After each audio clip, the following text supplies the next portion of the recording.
town you never heard of.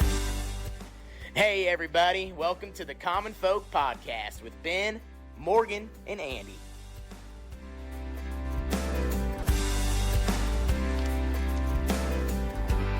You yawning over You there? caught me mid-yawn. Welcome back to Wow. Common Folk.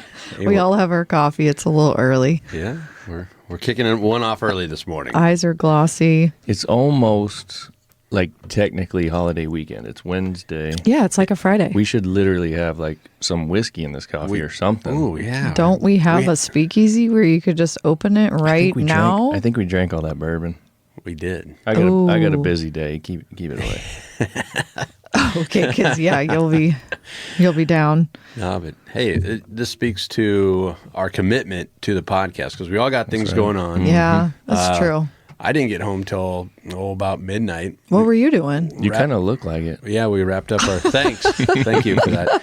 We wrapped up our football coverage. Oh. Last night was state finals. Okay, Yeah. West Side. Yeah. Oh my I God. saw that today. We were just reading it in the car. They brutal. freaking 50 killed them. 56-0. Tell folks. That's you know, sad. people who aren't from around here that are listening, like, what's a quick little background? Like, that's what was expected. I mean, it's the state high school championship. Yeah, Down right. at Lincoln, Yep. right? In Class A, and that's our largest class. You Yeah. know, we don't go A, 2A, 3A. We just go A, B, C1, C2, D1, D2. Mm-hmm. And they're Class A, and they're the cream of the crop. I mean, their quarterback's a commitment to Notre Dame. Oh. Their wide receiver is going to Nebraska. He's also a really good defensive back. They got another kid looking at Iowa State, and he's only a junior. Dang. He's got an offer. And they pitched, and it was a shutout in the finals. I mean, when I saw the score, I felt bad for Yeah. Elkhorn South. Yeah. I really did. It wasn't just kind of a shutout either. No. Did they almost get close to scoring, though? Even a field goal? You know, when that game started, I thought to myself, this might be the first game where they're going to really allow Westside to just go full bore because they put the brakes on. A lot of those players don't even play in the second half. Serious? For most of those games. Okay. And on Elkhorn South's first drive, they threw a pick six. Oh, boy. I'm like, the wheels are already off. Mm-hmm. Wheels are already off, and we're only like 5 minutes into this one. And so it's 14-0 at that point because Westside just drove down the field and scored on their first. Yeah, it was bad, and it was to be expected. Everyone knew It that was. going in. Okay. Unpopular opinion. I feel like you're really feeling the fallout of that COVID year, where OPS, Omaha Public Schools, all their kids that were worth a darn went to schools that stayed open and still boy. offered activities. So Westside, Omaha Creighton Prep, Bellevue West. The rich got richer. And it wasn't just that senior class that they were able to just plug players in 2020. Now you're seeing those sophomores and those juniors that got out of a program here or there, wherever in OPS, Omaha Public Schools, went to other places, some that were in Omaha that stayed open somehow. I don't know how they're able to do I didn't even think of that. Yeah. That's interesting. That's a conversation you can have behind closed doors, and you're probably not supposed to say it on a podcast, but you know. You can say it on this Yeah. podcast. Did they serve alcohol at a game like that? Or no, because it's high school? Yeah, it's high school. Well, I just didn't know. We're down at Lincoln at the stadium. They don't don't serve know where they alcohol play. there anyways. Right. Never mind. Yeah, Sorry. So and that's pretty crazy because you're talking about, like you said, it's the cream of the crop in Nebraska. It's Class A, top teams, top schools, big schools. I mean, what would a graduating class be? 700? 500. Oh, I was going to say closer West to Side. 500. Yeah. Well, I mean, South was, when our kids went, was 6 something. Yeah, that's true. So 5 to 700-ish in a graduating class. Yeah. Not only that, you take Elkhorn. How many high schools do they have now? 3. Oh, 3. Okay. South, Elkhorn North, and the good old have a new Elkhorn. one. So Yeah. you're talking about a big area up there. And Lots they of just money. get absolutely dominated. That's Yeah. crazy. Yeah, it really was. And Elkhorn South has a Nebraska recruit on the D line and another lineman that's going somewhere. I mean, they had D1 recruits too. It's just that West Side, and it's a lot of credit to them, but they had elite coaching across the board and elite players. And it's a program that they've been building for a very, very long time. Joel plays basketball. The kid and the dad and the brother coach at Westside. Yeah. And the son is that they have a younger son then too, is going to be going there, and he's an athlete. Yeah, and I don't want to take away from him. It's a historical run, and most of it has to do with the program they've built. Yep. It's just that they got this ridiculous, for lack of a better term, shot in the arm a couple of years ago. Nice. Oh man, you're funny. Guess they actually did, huh? Yeah, yeah. So yeah. Anyway, it's holiday weekend. We're coming up on that. Thanksgiving. Yeah. So we're gonna talk a little bit about the whole deer hunting extravaganza. In previous episodes, and folks who have been listening, we've talked a fair amount about like just kind of hunting in general. Last year, we talked about kind of the run up to the deer season. Morgan wanting to get into it. Myself, having never been a deer hunter. Andy heavily involved in it, for a long time. So kind of directing us and helping us get everything set up and make the decisions and those kinds of things. Unsuccessful last year as far as taking an animal, but learned a lot. And so now this year, so we get into it this year. So first thing I wanted to start with was talking about the season. So this previous Sunday was the last day of rifle here in Nebraska, right? Yep. The 19th, yeah. To help folks understand the seasons a little bit, and I'll let you get into it, Andy, because I don't really have it all down. But Nebraska starts with a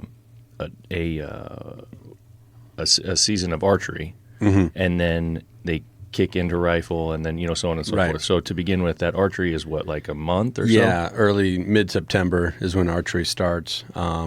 So archery guys get the first crack at everything for a while. Because it's harder. It's way harder, and that's why they give them that many more days. And now archery's back open again.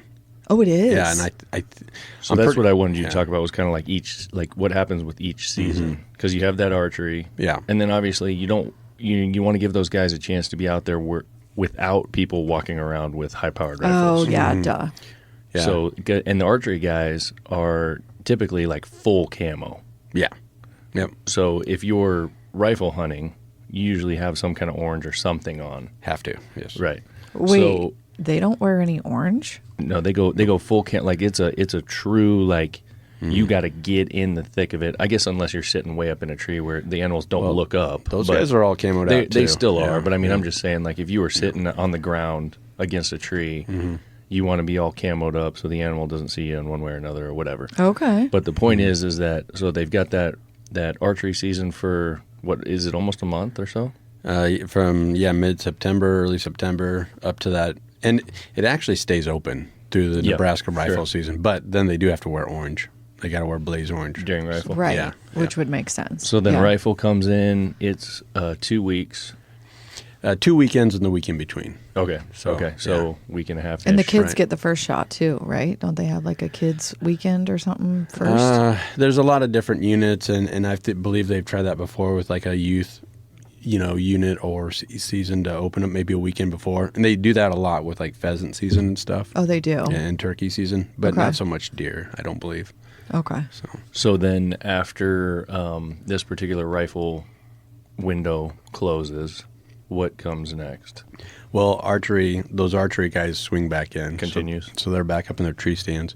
And then the whole month of December is typically a muzzle loader season. Okay. So if you wanted to get out there with the old musket, the old ball and powder, you got that whole month of December to work with. And depending on the season and deer populations and what's going on, there's always different opportunities and different units. I think January has an antlerless tag. I think that's what I got last year. Yeah, I some talked units. about it this year. Yep. So the game and parks, they do their best to try and manage the deer population in different areas, and that's why you see different additional seasons in the various And obviously areas. every state is different. Oh, yes, very different. Okay. Yeah. Yeah. Yep. So for us around here, or I guess just in Nebraska in general, and everything that you see online, the big window there is that week and those 2 weekends. That's when people are really taking a lot of animals. That's when you have the best chance. It's typically very close to when the rut has started. It's right in the middle of the rut. Yeah. Yep. Yeah. Your deer hunting purists hate that.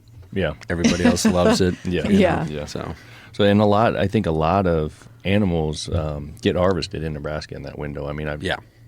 we're closer to it now than we ever have been. So I see all the photos and all the posts and all the things, and there's a lot of them. But so that was the window that we wanted to get Morgan in on, and that we tried last year. We didn't take any shots, and but then saw some.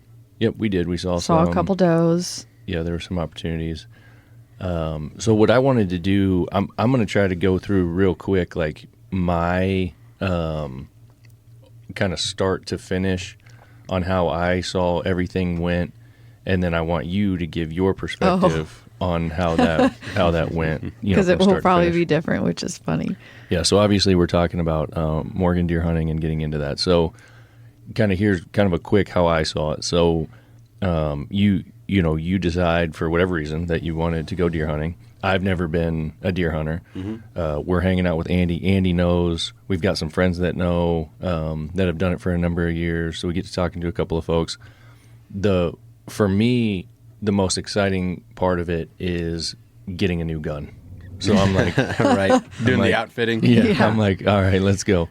So I start researching guns, and I keep getting pointed back to that 6.5 Creedmoor, especially for what she was going to be doing, because for one of the main reasons being that it has a low recoil, and she's going to be shooting high power for the first time, and I'm like, okay, we need something that's going to hit easy, but this round sounds like it's strong, it's flat, it's got distance, very flat shooting.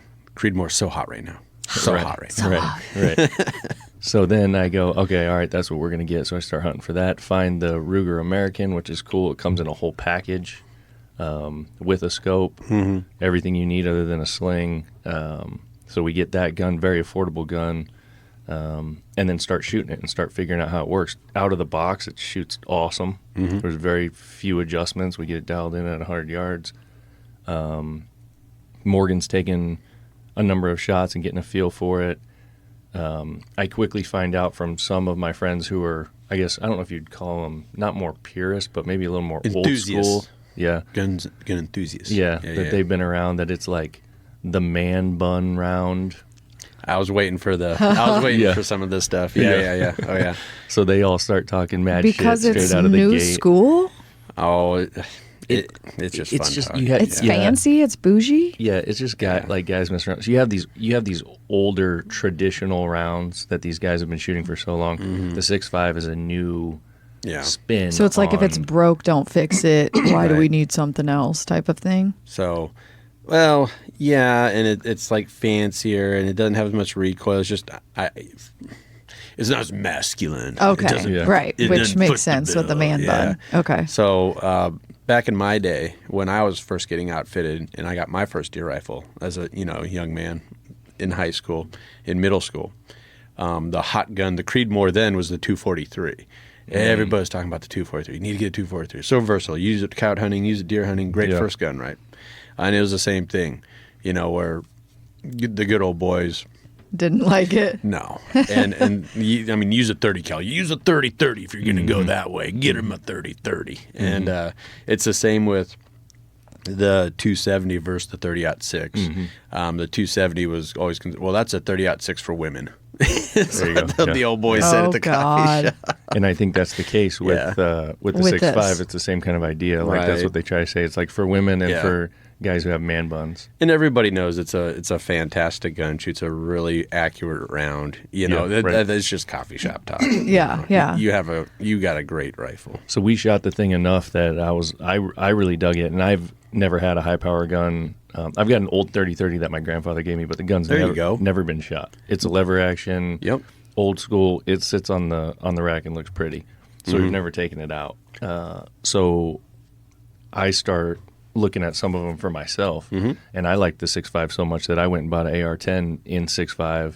Oh wow! And I've shot that a number of times. Took it hog hunting. It is a great gun. I think your first deer should be at that 30-30 though. That would be fun. I'm a little bit country, and you know what I mean? And that would be pretty cool too, because it's a 70-year-old gun. Yeah, you should. That's never been shot. Get a tag next year. It doesn't have an area and amount of scope. Well, there you go. Open sights, and where you guys are at, you can do that. Right. You could totally do that in January, babe. Yeah, I don't know about and that. there's And, we were talking about the stigma for the 6.5, and the 270. And there's some guns that it doesn't matter. It gets a pass. And the 30-30 is one of them. And the first thing they say at the coffee shop, keep going back to that, oh, lever action? Oh, yeah, great gun. Yeah. So. Right, yeah. So anyway, so we go through all that, get that dialed in, and then we start kind of scouting where we're going to hunt. And we get you out here, we get Garrett out here. Yep. The Chasing the Dream boys folks can go to YouTube and all that to find Chasing the Dream. Garrett really gets into that stuff, doing land surveys and figuring out the deer's patterns, and when he gets on the ground and he can actually see the different trails. Yeah. And he really knows this stuff. Is what a big mistake a lot of people do is, first off, they don't get to the right area. And then they put their tree stand or their blind like right on the trail or too close. Like, no, you got to get off of that because you want to be hunting that trail. You don't want to be on it and disrupt the deer's patterns and their natural movement. So I really wanted to get him down here. And he gets into that. Yeah. So you could tell like he was all over it, when he was trekking around in you guys' woods and coming up with a game plan where we should put the feeder, where we should put the deer block and the mineral, and where we should put your guys' blind and where you guys should get set up. So that worked pretty awesome. And as we spend more time down there and we're figuring out the area, we start coming across other people's hunting gear. That's your love-hate relationship with deer hunting. Yeah. So we find someone's ground blind and we find a tree stand. It's like brand new. Yeah.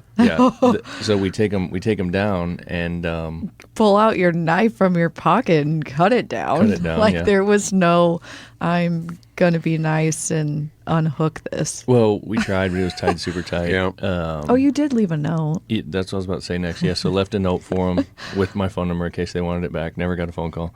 So we took that ground blind and we're like, why wouldn't we just use this one? So we put that in the spot that you guys were talking about. Well, and just like I was saying, so we actually found 2 tree stands and a ground blind on your property. That's right. And took them all down. And the one tree stand and the ground blind was right on the trail. Like that was totally blowing things up. And we had our mineral site above that, not too far away. Yeah. So I think that trespasser saw that and thought, all right, I'll just put this right here. Well, I mean, the deer are going to hit that where he was setting up and get off that trail and just kind of blow the whole thing up. So it was good that we found that and got that all moved out of there for sure in time. And then you had some partnerships with some a feeder company and with some deer feed in general. Yep. So we get that set up along with the cam in that area. One of the things that I thought was kind of cool when you guys were scouting out that area, you found that little spot where they like the mineral spot where like they're digging and like eating the dirt or whatever. Right. Yep. That was something that I didn't know went on. Why did they do that? For minerals, But that was before we put the mineral site there? Oh, they were digging just the dirt? So, and Garrett refers to it as like deer social media. And what he'll do is he'll put up a stick up in the air that like hangs down right at their eye level, and they'll like mess with it and hit it with their antlers. And these big old glands at their eyes will like leave a scent on that stick, and then the next guy will come by and sniff that and check it out and leave his. And so like everyone's kind of communicating, all the deer are through things like those scrapes that you're talking about, and these licking sticks that a lot of guys that get into trail cameras. I didn't know they did that with their eyes. If I had to guess, I would have said it would have been like them licking or like rubbing their butt on something. Right, and they do that too. They got glands, and they'll piss on stuff and whatever else. So but it is pretty cool. And what I find really fascinating is we got that one trail camera set up, and right away we figured out, oh boy, we got a couple good shooter bucks here, and we're starting to pattern them out and figure out, okay, he hits this at 6 p.m. and then he comes back around at 1 a.m. Then he hits it again, usually about somewhere between 4 and 6 a.m. So we had some really good deer, right away that we knew were down there. Yeah, we learned a ton from the game cam on their traffic and what the population was like, does and bucks, and a lot of raccoons. Yeah, so a lot. I mean, they were tearing our food up all year. Yeah. How do you keep them out? Well, there used to be a really good fur market, And so there was a lot of trapping and hunting for coyotes, for these raccoons and things of that nature.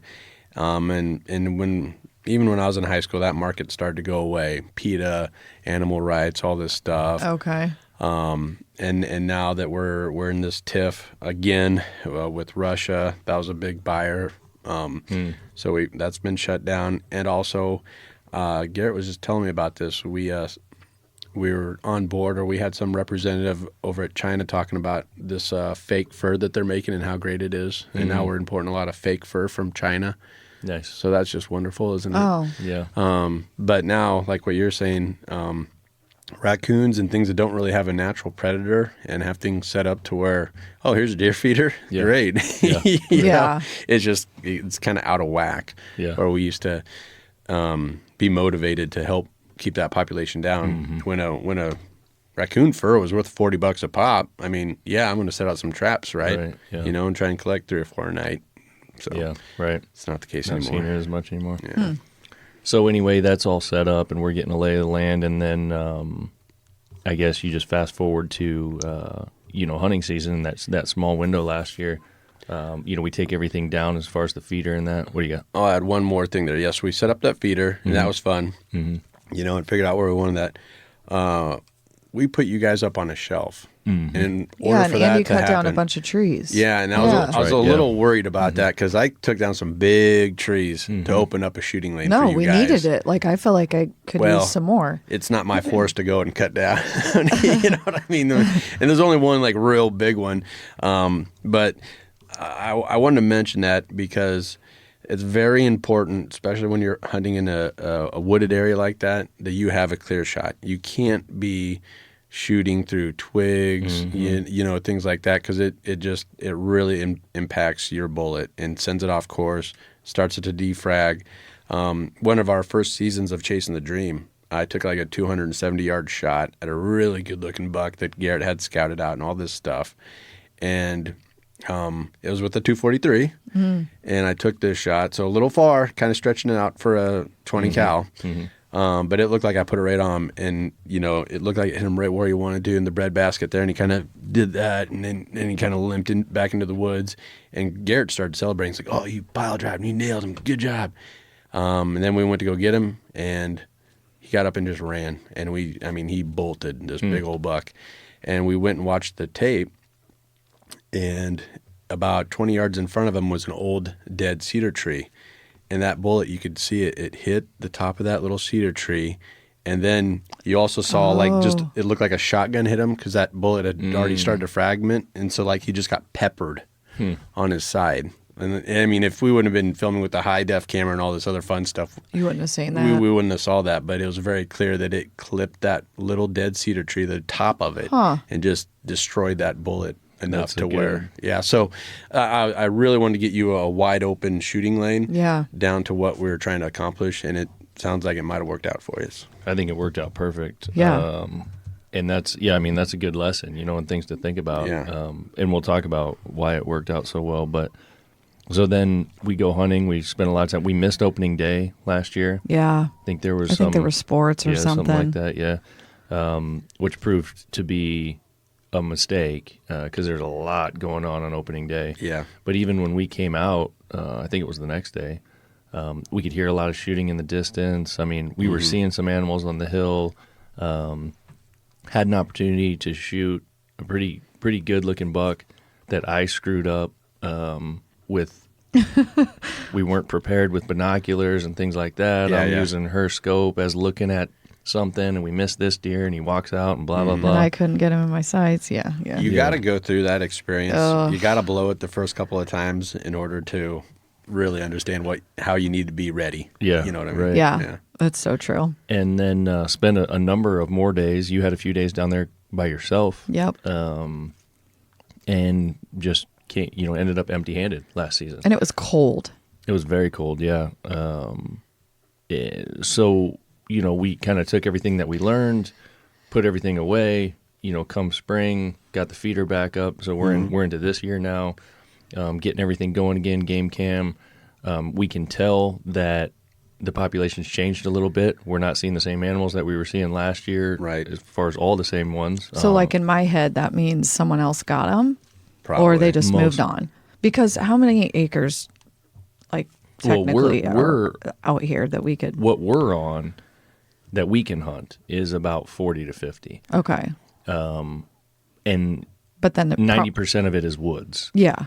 But then that just goes on and on and on, and other people connect all the way down to the river, and like so those animals are moving all over the place. Yeah, and this is an unbelievable area as far as we have the river right there. We have all these little creeks and streams that feed into that river, and it's heavily wooded. And you also have agriculture. I mean, you got that bean field and cornfield and alfalfa right above the woods that you guys are in. So it's just you can't beat that as far as deer habitat. Yeah. Okay.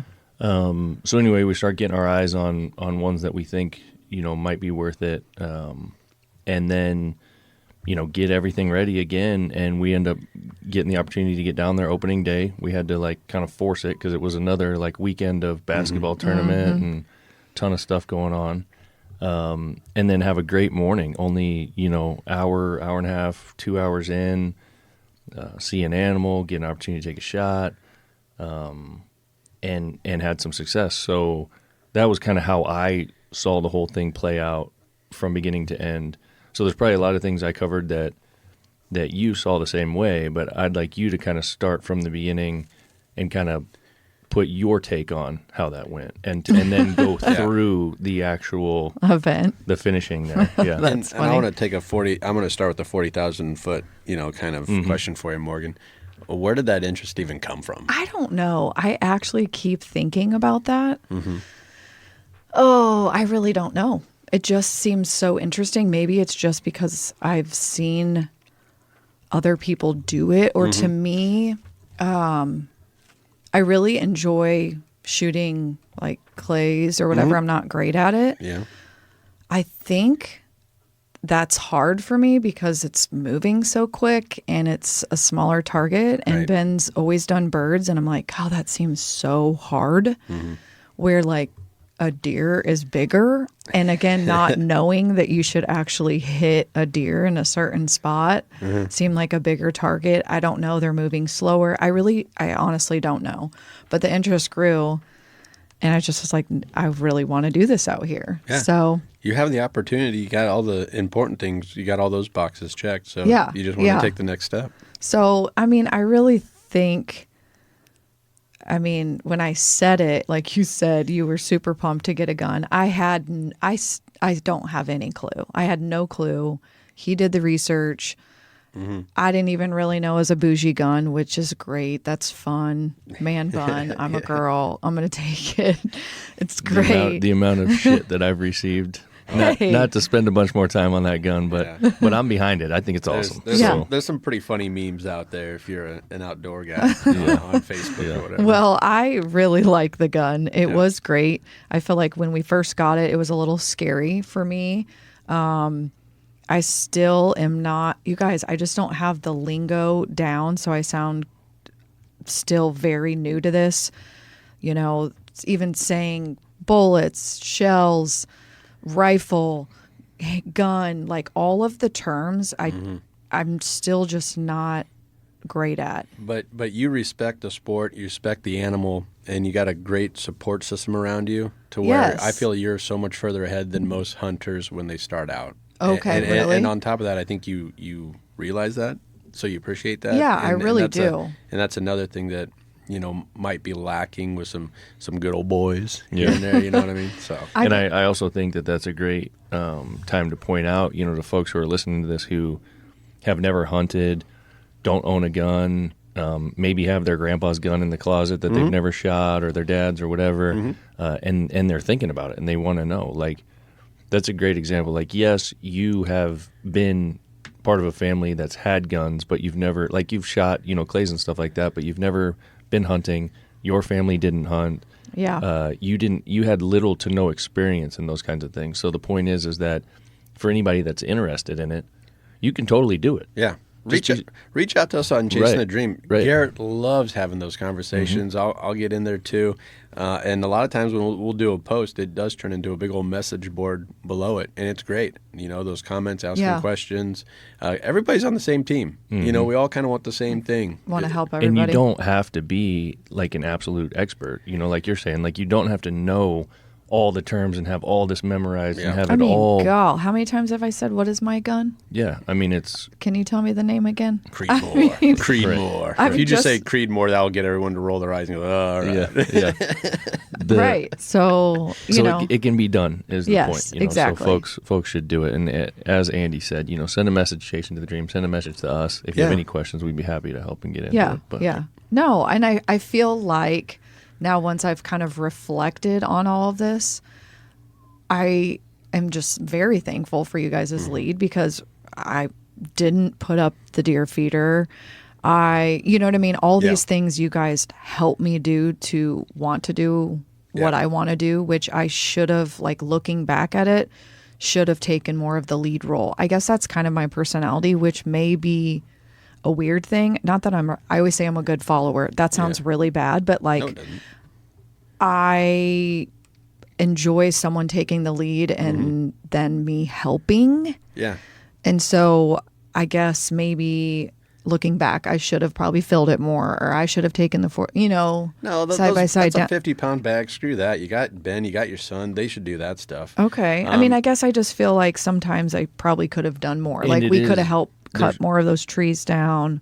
And there's no problem with it being a team effort. I mean, that was kind of the whole Okay. point. Of, And we wanted to help. Right, for sure. Yep. And you said something there, and I don't look at it that way. And I think it's something that's lacking overall. We need people to be coachable. Okay. Kids need to be coachable. Yeah. So you're saying you feel bad for being a good follower, or however you Yeah. No, that's great.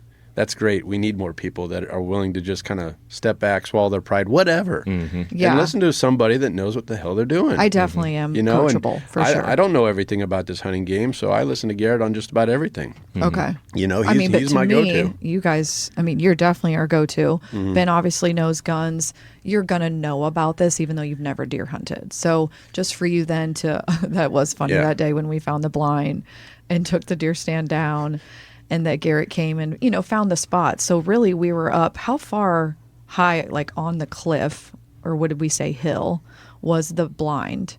I mean, we're probably elevated. Yeah, what would that be? 60, 70 feet, somewhere in that range, I'd imagine. Yep. Okay. And there's a reason for that. Your guys' thermals, your scent was out of the path where the deer would be traveling. That's why Garrett said we need to get you up on this shelf. So it's going to take some work. It's going to take some elbow grease, some time, but to do it right and to allow the deer to keep their natural travel areas open. And you could tell. It's like a path. Yeah. They walk from one side to the other. We knew. And I also wanted to mention another thing. We were mentioning the feeder and the mineral sites. Garrett's main motivation for that is deer nutrition. It really is. And for homework, setting the trail camera on it and seeing what's down there. Yeah. Nebraska has a law, and it's a good law. You have to take that feeder down a few days before rifle season, like a week before or something like that. Or two or something. And we always do, and we always follow the rule. The main purpose of that feeder, and we need to get it down there right now, because right now is the most critical time to have that out there for deer nutrition. The rut's really hard on the bucks. Oh. It's hard on the does. Okay. And now we're getting into the really cold, long winter days.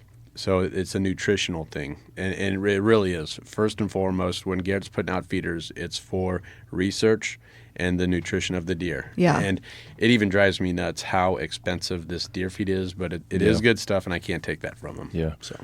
And it is, those little rules and more than them being rules, for me personally, and I think, you guys feel the same way, I want to even the playing field as much as possible. Right. I wouldn't want us to have this massive advantage of a feeder sitting out there that we know come the eat. animal's going to walk up to and start eating, and then we're going to blast Yeah. it. And I was worried that was the kind of the picture that maybe people were getting, that we put out all this deer feed or corn, and we were just waiting for them to come eat it and shoot them. And I feel like that's something very important to me and you, is not that we're like these massive rule followers, but really we are. If we're going to do it right, we're going to do it right. Yeah, you want to be ethical about it. So we put the feeder out, and we that take was, it down. As I said, it was following the rule. Obviously, that is the rule, but we wouldn't do it any other way. No. I mean, it's kind of a But kind of an you've got to ethical type think thing. that some Yep. people have and probably shot Sure. from a car Yeah. and, you know, Sure.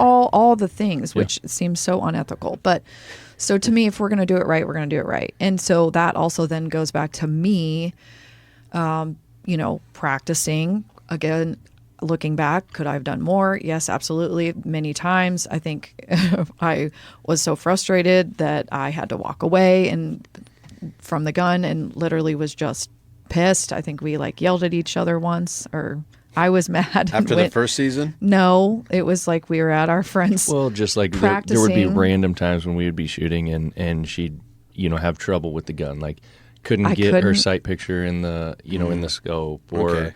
or thought she had it but wasn't hitting the target, and you know, and So then I just getting, walk like, very away. frustrated, and you know, like that. Yeah. Those are the things that happen. So Growing pains. and that's a great point to make, because you know, folks could listen to like how I explained everything and think like, oh my gosh, this is so easy. Like, you know, No. it's all you do Just is perfect. A, B, C, D, and then you get a deer. But like that wasn't actually the case. Like, yes, the gun was great and everything, but there was a lot of learning that you had to do.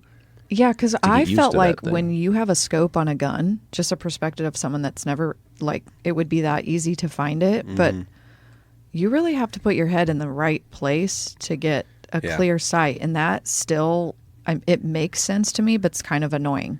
It's tricky. It really is. And so sitting in the blind many times with the gun just, you know, on the stand helping me, I would just practice and just get Yep. my head just right, Yep. and then kind of put the gun down. Or every few times I would be like, okay, you know, every 30 minutes. And I did this last year over and over and over again. So then I you could go. pick up the gun, keep putting my head down, finding it. Oh God, I can't look through the scope. I didn't have my head right. It just was, I thought it actually would come easier to me. Right. And Yeah. I'm pretty athletic, and I know this isn't, I mean, they say this is a sport or whatever. That was very frustrating to me that I didn't get this quicker. The scope thing really bothered me. Yeah.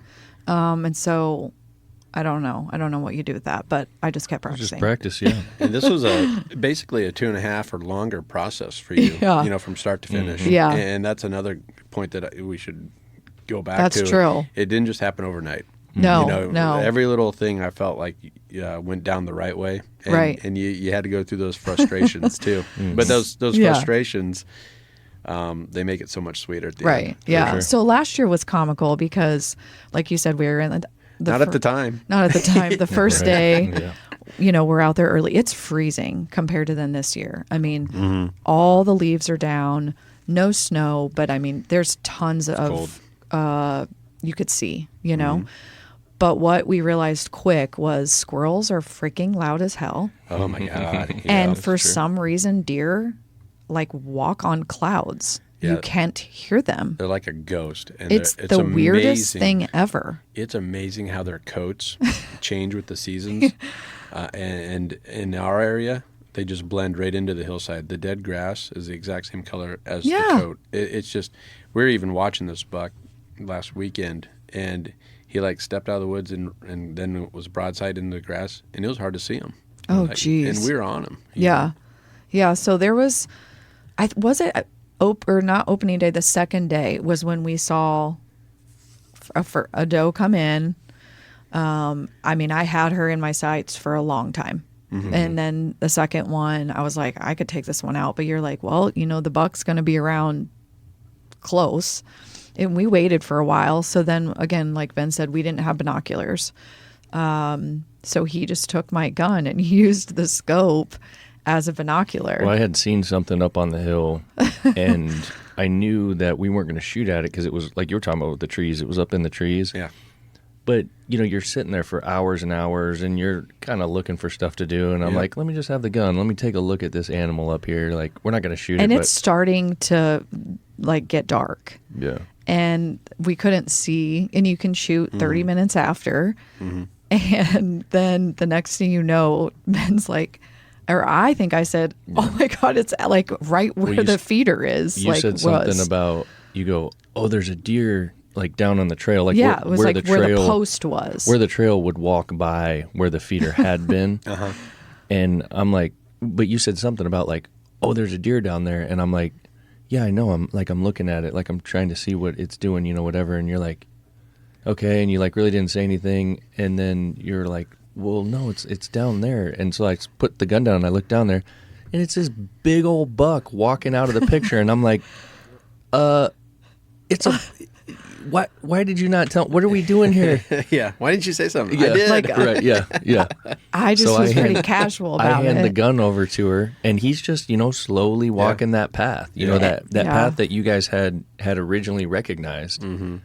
And by the time I get the gun back to her, he's back behind the trees, and it's too late. I couldn't see him. I couldn't find him. Right. So in my head, I thought I don't know if I still had a clear shot, but I couldn't get him in my sights. So again, then You I wouldn't went. have- It wouldn't you wouldn't have had a have. shot. Well, It'd have been but a to terrible me, shot, my yeah. interpretation is, and this is the first I'm hearing you say this, I thought again, go fucking figure. I can't find him in my scope because that was so bothersome. Yep. And to me, the whole scope thing, this whole time I've been practicing, go figure. He's right there and I can't even take a shot.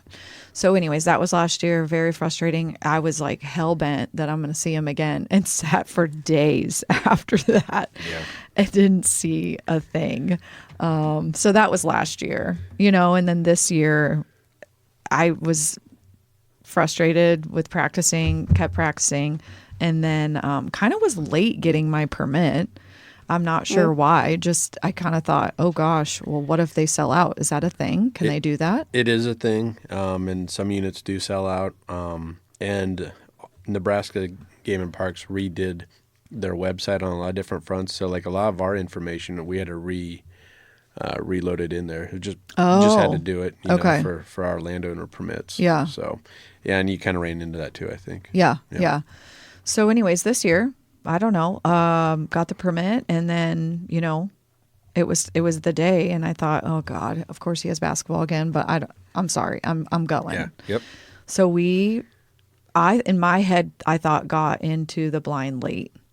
We were coming in, it was dark, but when we were kind of unzipping, you could see, and I thought, oh my gosh, so it's probably 6:30 at this point. We really probably should have been there in my head by like 6:15 or whatever when it's pitch black.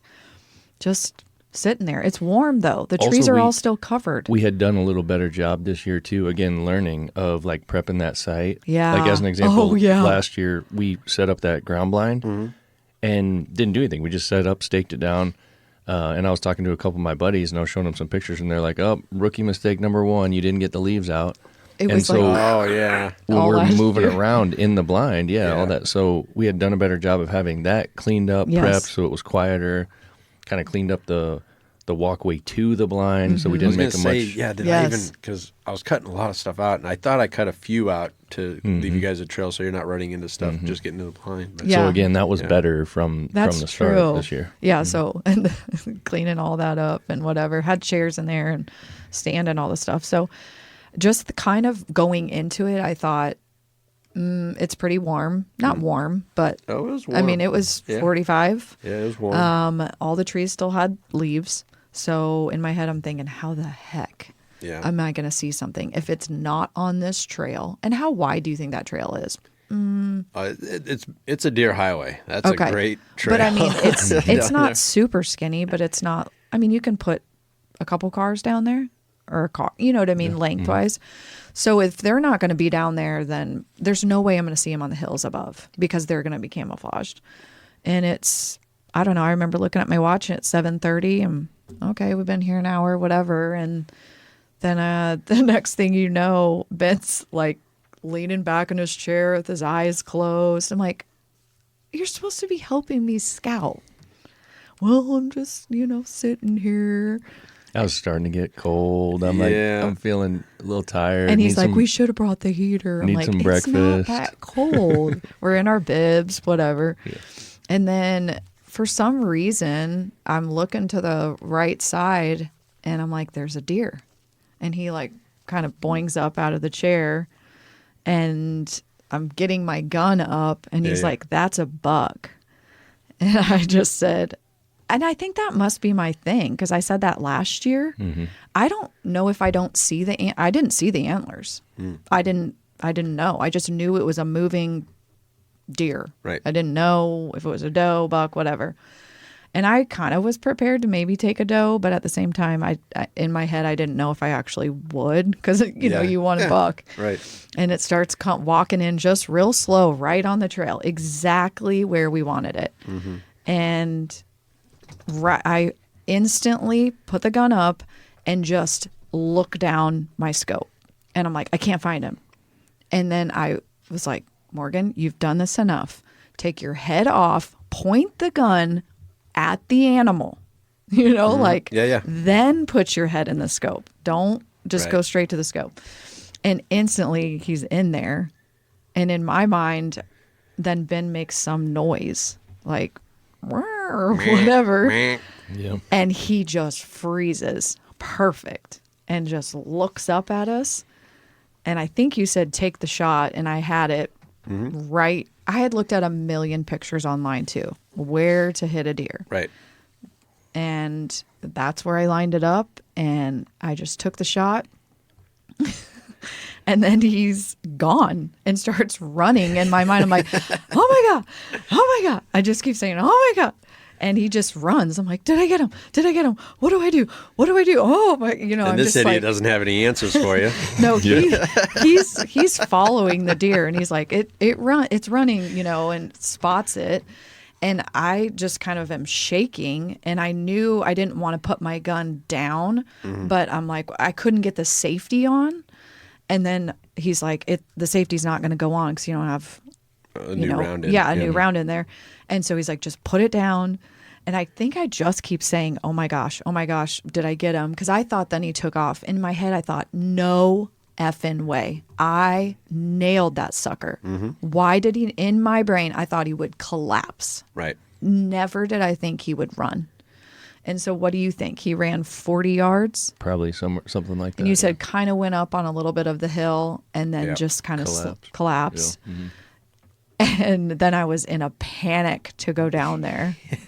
Like, I have to see this guy. If we had I really wish I would have had my phone like voice recorder on. Yeah. Because we would definitely add that audio to this podcast. Oh my God. Oh my God. She's just freaking out. That's great. And I think you were even crying. Like I you were did. just like, I was like, but I wasn't like, I just had these tears rolling down my face, and it wasn't for feeling bad for the animal because someone had asked me that. It honestly wasn't. I think I just had, my heart was racing, the adrenaline, I don't know. There's so many emotions, and unless you do it, you don't really understand it. You had a severe case even beforehand of buck fever. And then you also throw into that, you're realizing a goal that took probably over 2 years in all to accomplish. And even on just a typical day of deer hunting, you're going to spend hours upon hours sitting or in one spot for basically 4 seconds. And what you do in those 4 seconds, it takes a lot. And you were able to figure it out, go back to your basically training, find the deer in the scope, and put a really good shot on them. Yeah. So, I mean, a lot of things were literally pouring out of you. Right. So it's a really good feeling. Yeah. It is. That's what I asked him. I was like, was I annoying? Because I obviously wasn't saying this stuff knowing. He's like, no, but you were just freaking out. Ashley's actually read about like couples that do things that they both enjoy together. It's really, really healthy. And a moment like that, I don't think you can get a better moment for a couple, you know, because he was obviously just as happy for you as you were. You know? So I do think that that's a really neat thing that, you know, that couples could maybe partake in if they could had that access or whatever. You know, you got to go out and get it. Yes. It's not easy. Sure. I mean, I was just so thankful, again, not thinking through some of this stuff, that he made the noise, because that was super helpful. I mean, I guess you can hit a walking deer. That happens. Sure. Many people do that, but that was key for me. Well, and I was seeing unfold what had happened the previous year because it was almost the exact same scenario as far as the way that animal was moving, the side that he came from, the path he was on, and he was on his way to walk out of that shooting lane where we missed the opportunity to shoot that one last year. And I've just, you know, we've watched a lot of shows and, you know, all these kinds of things. Okay. I've seen guys do that, and I'm like, we got to get the animal to stop, you Yeah. know, and that's just what you do. And Yeah, you make that little bleeding Yeah. fawn noise, meh, and Yeah. their curiosity will stop them and make Yeah. them look around. Yeah. And what was going on there, it was during daytime. Yes. A lot of times bucks are nocturnal. A lot of times deer are nocturnal. You think he just woke up? No. Oh. You shot him at like peak rut, and that was a young buck, and he was out Yes. cruising. He left one doe, and he was on the trail of another one. Oh. So that's why he wasn't running or anything. No. But he was moving. Yep. He was moving. He was on his way from point A to point B. So yeah, that was a really good thing you did there to get him to stop and give you that really nice broadside shot. It and was great. everything came together for that. Right. didn't it? And honestly, in that hour and a half as we were sitting there, how many times did I just keep looking, because the trail cam was on a tree really close. And of course, freaking, we didn't have a chip in there. So rookie mistake, second time. So we don't have any, action pictures or whatever. But I just kept practicing again, looking through the gun and the scope and trying to shoot the trail cam was kind of my shot. And he was right where I had practiced. That's great. For That's that hour really and a good. half. It's just crazy. And didn't you think, we looked at that tree, and that tree is probably 3 inches thick. It's tiny. That bullet hit the tree. Yeah. Yeah. So again, like back to that 6.5, I mean, that thing is like surgeon accuracy. And a speed demon. That bullet is Yeah. In and moving. out. Yeah. It went straight in and straight out, small holes, and literally hit the tree that where it is, where the game Yeah. cam's hanging, Yeah. behind the animal, and nicked off the side of the tree. And you could see blood spots and some hair, obviously, of it Yeah. coming back out.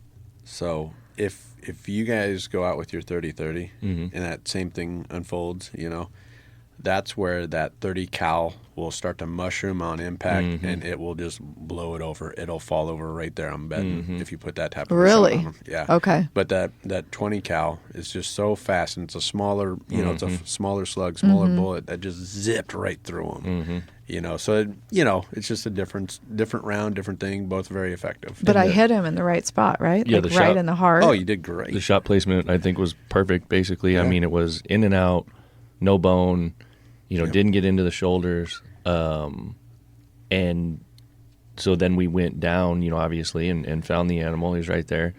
And your brother-in-law, my buddy, who's been hunting for a very long time, comes down and helps us start field dressing the animal.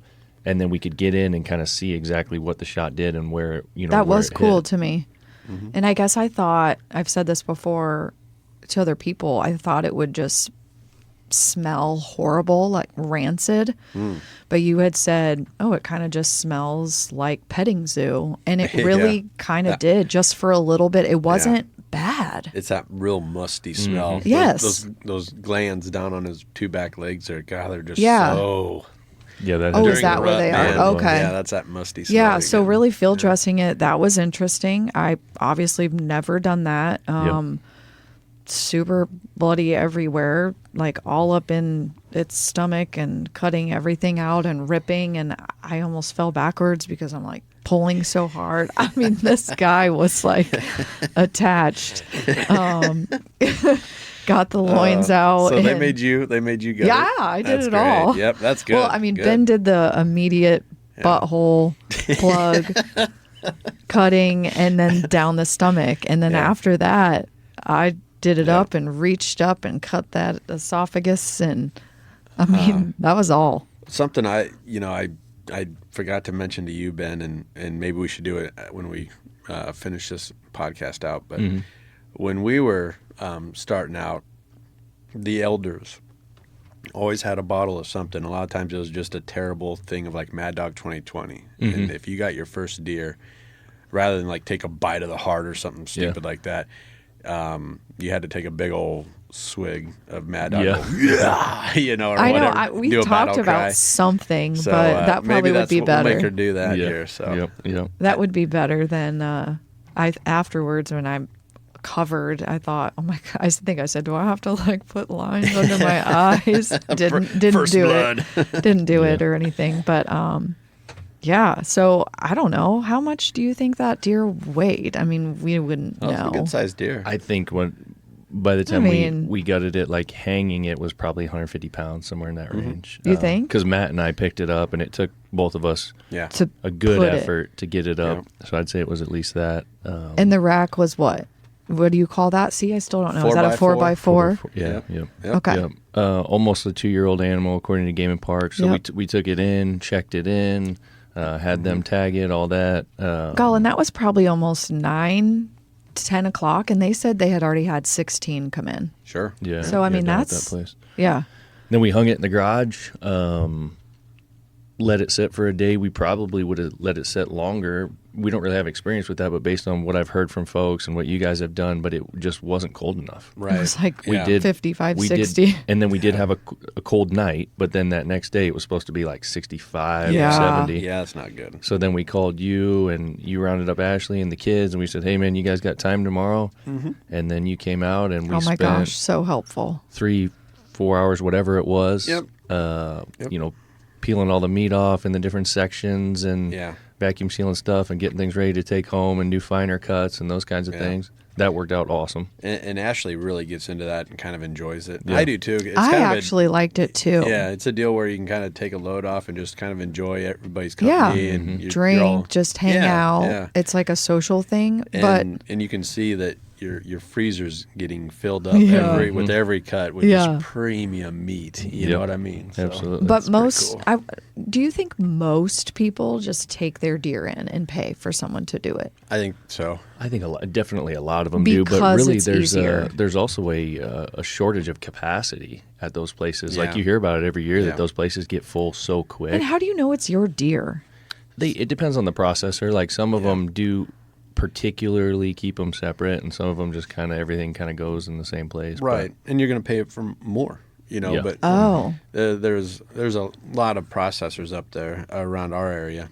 And one of them is very detailed. You are getting every little bit of your deer. Okay. And another one, like the one next door, is nope. We like just like a cattle. We put all whatever we get 250 deer into this process, and you will get loins, you will get sticks, whatever you order for the weight that you put in. But yeah, we're not going I to wouldn't guarantee like it's your that. deer. I guess to me, again, all of that time, energy, effort, You want your deer. I want my deer. Yeah. And I don't know if I would feel different in 20 years, right? Like if you just keep doing this and it just Yeah. becomes a thing. yeah. I can't speak to that. Well, I think you guys are kind of like us. You enjoy the process Yes. too. Yeah. So and I would say most archery guys and a lot of rifle hunters, they do process their own deer. Okay. And they keep their own deer.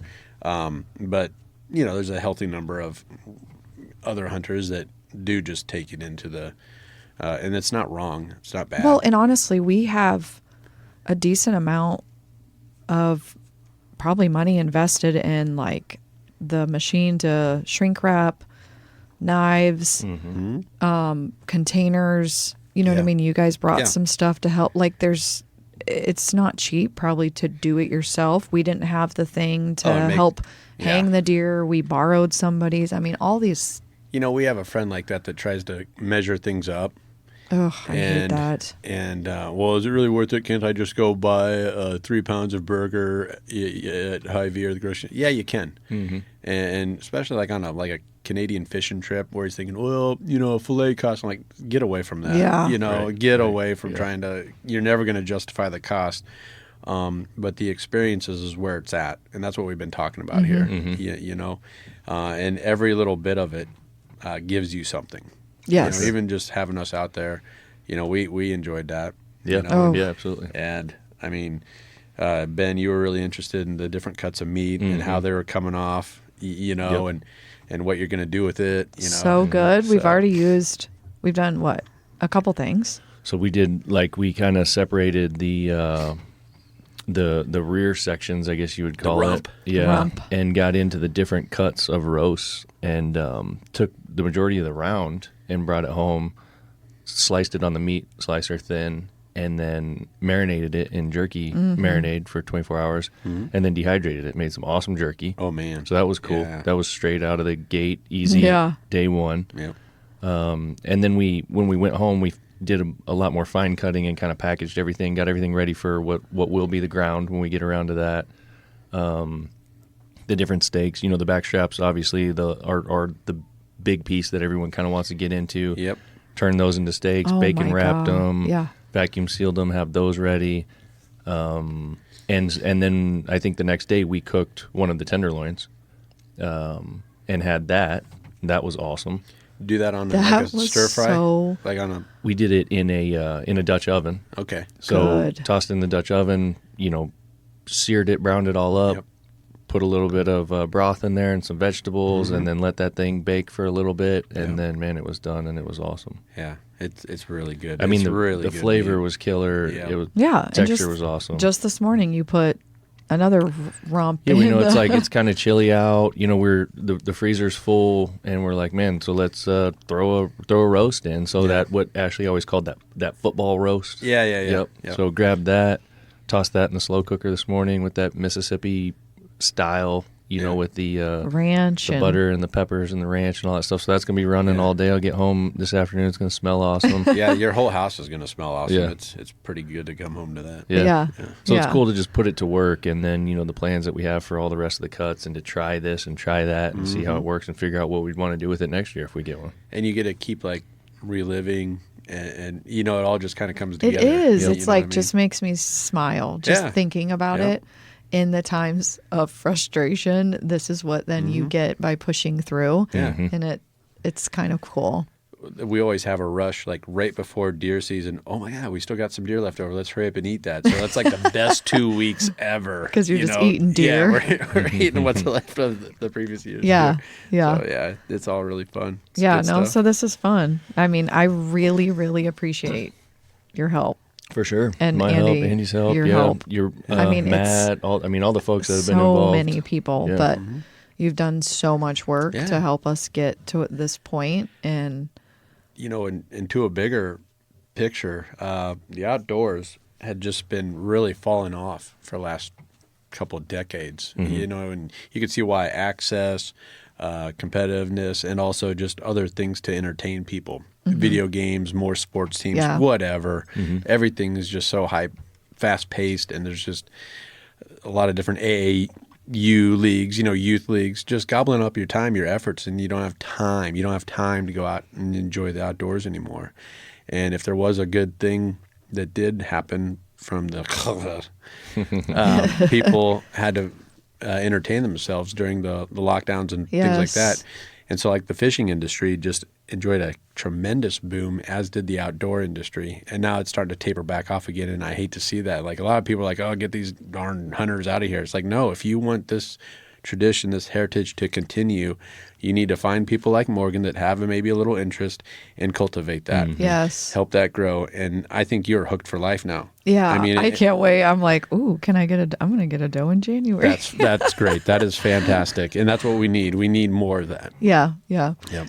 I It's a just- beautiful thing. And I talked about the moment you guys shared right after the shot. Yeah. Like, God, you just can't get more wholesome or more Well, fun and I than felt that. so good thinking, oh, I'm so glad he was in there, not just for making that noise, but helping me spot and whatever, but just being there and sharing Yeah. that, because it wouldn't Yeah. have been as cool if he wasn't there Yeah. and didn't see it, and I just had to tell him it, because again, like our Right. stories are the same, but he knows my reaction and I know it kind of clouded and all of the stuff. But what did I get you for Christmas last year? Do you remember? I do, yeah, binoculars.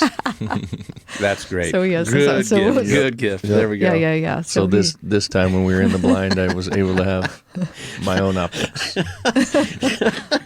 So Ashley and I, years ago, we got into turkey hunting. She really got into it, and we went through it. I mean, everything that could go wrong during a turkey hunt, our first spring doing this together, did. And like on the final day, 11th hour, it did come together. And so we had that moment Oh, together. that's good. And so the following year, she bought me a little mono binoculars, basically, viewfinder. And then, so I'd be using that, and then she'd always be asking for it. So then I bought her one Oh, the following perfect. Christmas, so she would stop using mine. And there you go. That's great. Yeah. Yeah. Cool. Yeah, well, it was fun. It's for anybody who's been listening to us for a while, may have been wondering, from last year, like, I God, know what happened, we couldn't ever 'Cause do it a didn't- follow up it didn't because come there really together. wasn't much to Yep. follow up about. But But yeah, good story. So hopefully folks enjoy that. It was fun. Yeah. it was so It was fun. a lot of fun, and we were very happy for you. And when we Thank saw you. that you guys sent us that text message and the picture, I mean, that was something that, we got to kind of be Yes. part of, For sure, like we felt some gratitude or whatever Heck you want to yeah. say. We were happy, Yep. even though we weren't having as good as a morning, deer hunting as you guys were. Yeah. Right. We still had that joy. Right. And I am thankful it was opening day because we did have a crazy weekend and Yep. Congratulations, Morgan. Yeah. You did it. Thank you. Above all, you did it. You're talking about help and all this other stuff. It started with you and it ended with your perfect shot. So good job. awesome. for sure. All right. So yeah, folks, continue to check us out on all the places. The YouTube is starting to build. It is. Are you going to upload this video, you think? I think so. Okay, I so think maybe one of the We'll first. see the quality, right? Like, I mean, we Yeah, we'll want to check- be so clear. So we're working on Kidding. the video side and trying to make sure that all Right. that works. So that's coming. So Yeah. folks can view the recordings, the episodes on YouTube. So this may be one of the first. I don't know. Keep an eye on it. Go First check it out. Full feature length. Full one. Yep. But there are some other clips to watch on there, so go check that out.